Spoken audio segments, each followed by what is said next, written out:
नमस्कार दोस्तों। जय श्री राम। जय बालाजी महाराज की। लक्ष्मी बड़ी या नारायण। एक बार माता लक्ष्मी ने भगवान नारायण से कहा, धरती पर आपके भक्त ज्यादा है या मेरे? भगवान ने कहा, यह तो आपको ही पता होगा। लक्ष्मी जी बोली, भगवान दुनिया में सबसे अधिक मेरे हैं और मेरे भक्त मुझे बहुत चाहते हैं, और आपके भक्त भी आपको मेरे ही कारण याद करते हैं, क्योंकि वे जानते हैं कि जहां आप जाएंगे वहां मैं भी अवश्य जाऊंगी। भगवान नारायण बोले, देवी, आपके भक्त भले ही अधिक हो, पर सुखी तो मेरे ही भक्त रहते हैं। लक्ष्मी बोली, कैसी बात करते हो प्रभु? दुनिया में सबसे ज्यादा दुखी आपके ही भक्त रहते हैं। मेरे भक्त हमेशा धनवान ढंग से संपन्न होने के कारण परम सुख भोगते हैं, इसमें कोई संशय नहीं है। न मानो तो पृथ्वी पर चलकर इस बात का निर्णय कर लेते हैं कि दुनिया में किसके भक्त अधिक है और सबसे अधिक सुखी भक्त किसके हैं। मित्रों, देवी लक्ष्मी और भगवान नारायण में शर्त ठहर गई और वे उनकी परीक्षा करने के लिए धरती लोक पर आए। भगवान नारायण ने एक साधु का भेष बनाया और वे शहर के सबसे धनी सेठ के घर पहुंच गए और सेठ से कहा, मैं गांव गांव जाकर भगवान नारायण की महिमा का गुणगान करता हूं। क्या आप अपने घर में कुछ दिन के लिए मेरे रहने का प्रबंध कर देंगे? मैं यहां ठहर कर कुछ सत्संग करना चाहता हूं। सेठ ने कहा, अरे साधु जी, इसमें कौन सी बड़ी बात है?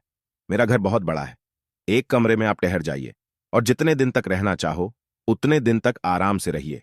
भगवान का दिया सब कुछ है मेरे पास। इतना कहकर सेठ ने एक कमरा साधु के लिए रहने को दे दिया। भगवान नारायण साधु के वेश में वहीं ठहर गए और नगर में अपना सत्संग आरंभ कर दिया। बहुत से लोग सत्संग सुनने के लिए जाने लगे, यहां तक कि स्वयं सेठ जी भी सत्संग बड़ा मन लगाकर सुनते थे। जब 4-5 दिन बीत गए तब माता लक्ष्मी मां बुढ़िया का रूप बनाकर उसी नगर में आई और घर के द्वार पर खड़ी हो गई। उस घर की मालकिन सत्संग सुनने जा रही थी। लक्ष्मी जी ने उसे रोका और पीने के लिए पानी मांगा। मालकिन सत्संग में जाने की ज्यादा जल्दी में थी, इसलिए उन्होंने बूढ़ी माई को पानी तो दे दिया, पर पानी थोड़े गुस्से में दिया था। पर कोई बात नहीं, लक्ष्मी जी ने जैसे ही पानी पिया तो पानी वाला पात्र सोने का बन गया। सोने का लौटा देखकर उस महिला की आंखें खुली की खुली रह गईं। वह हैरान थी कि एक गरीब बुढ़िया का स्पर्श होते ही लौटा सोने का बन गया। अब तो उसने कुछ दिन बूढ़ी माता को अपने घर में रख लिया और सत्संग में जाना भूल गई। धीरे धीरे करके उसने अपने घर के सारे बर्तन सोने के बनवा लिए। जब यह बात पूरे नगर में फैल गई कि एक बुढ़िया के छूने से लोहे के बर्तन भी सोने के बन जाते हैं, अब तो सारे लोग बूढ़ी मां को अपने अपने घरों में आमंत्रित करने लगे। लोगों ने सत्संग में जाना छोड़ दिया। अब तो सत्संग में बिल्कुल भी भीड़ नहीं होती थी। एक दिन सेठ जी ने सुना उस बूढ़ी महिला के बारे में, तो वे स्वयं चलकर उस बुढ़िया के पास गए और बोले, हे माई, तुम कहां इस छोटे से घर में रहती हो? मेरे घर में रहो, मेरा घर बहुत बड़ा है, वहां तुम्हारा खूब सेवा सत्कार होगा। लक्ष्मी जी बोली कि मैं तुम्हारे घर में चलती हूं, तू पर वहां से पहले ही एक साधु ठहरे हुए हैं, इसलिए मैं उस घर में नहीं जा सकती। मुझे भगवान का सत्संग और बखान करने वालों से सख्त नफरत है। यदि तुम उन्हें अपने घर से निकाल दो तब तो मैं तुम्हारे घर में चलूं। बूढ़ी माई की बात सुनकर सेठ जी बोले, अरे माई, ये कितनी बड़ी बात है, मैं अभी उन्हें अपने घर से भगा देता हूं। इतना कहने के बाद सेठ जी भागे भागे गए और साधु से बोले, हे भाई साधु जी, आपके कहने से मैंने आपको बहुत दिन तक अपने घर में रहने दिया। अब आप अपने लिए कहीं दूसरी जगह तलाश करनी चाहिए, क्योंकि आज ही मेरा बड़ा बेटा शहर से अपने परिवार के साथ घर आ रहा है। मेरे पास एक ही कमरा खाली था, अब इसमें मेरा बेटा आकर रहेगा। अब मैं आपको इसमें और नहीं रहने दूंगा। मित्रों, सेठ के कहने पर भगवान को सेठ का कमरा खाली करना पड़ा और उस कमरे में आकर के माता लक्ष्मी रहने लगी और सेठ उनकी सेवा सत्कार में जुट गया। लक्ष्मी के स्पर्श से सेठ के घर के सारे बर्तन सोने के बन गए। अब तो बारी बारी से माता लक्ष्मी सबके घरों में रहने लगी। कुछ ही दिनों में नगर के सारे लोग धनवान बन गए। मित्रों, धनवान बनने के साथ साथ उनमें भारी अब गुण भी आने लगे। सब लोग आलसी हो गए, नगर में जुआ होने लगा, लोग शराब पीने लगे, बड़े छोटे का आदर सम्मान नहीं रहा।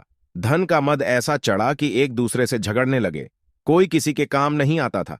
परोपकार की भावना तो मानो खत्म हो गई थी। भगवान को जाते ही पाप और अत्याचार का बोलबाला शुरू हो गया। तारानगर क्रोध और अशांति की आग में जलने लगा। कुछ ही दिनों में नगर का बुरा हाल हो गया। भगवान ने देवी लक्ष्मी से कहा, हे देवी, तुमने अपने भक्तों की संख्या ऐसी बढ़ाई कि लोगों में ईर्ष्या, द्वेष, हिंसा पनप गई। जरा जाकर तो देखो कि तुम्हारे भक्त कितना सुखी हैं। बिना परिश्रम के धन मिल जाने पर लोगों पर कैसा प्रभाव पड़ता है।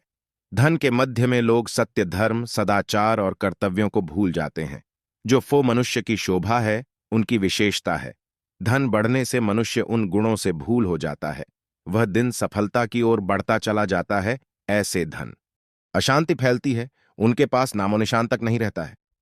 लक्ष्मी जी, परम सुखी तो मेरे ही भक्त हैं, भले ही वे निर्धन क्यों ना हो। आपके भक्त तो दुखों के महासागर में डूबे रहते हैं।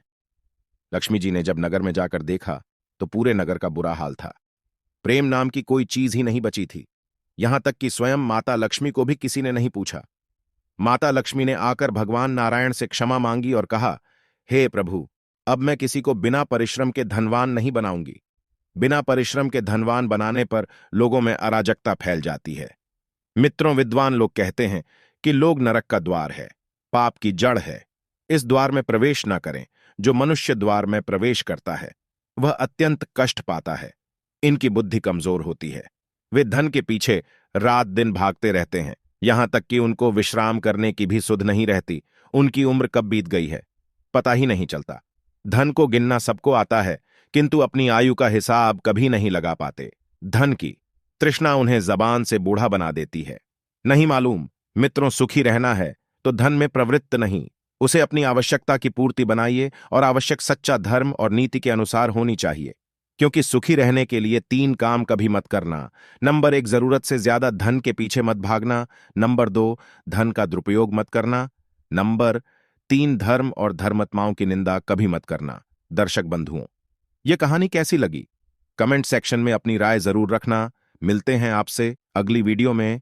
आप सभी का बहुत बहुत धन्यवाद। जय श्री कृष्णा।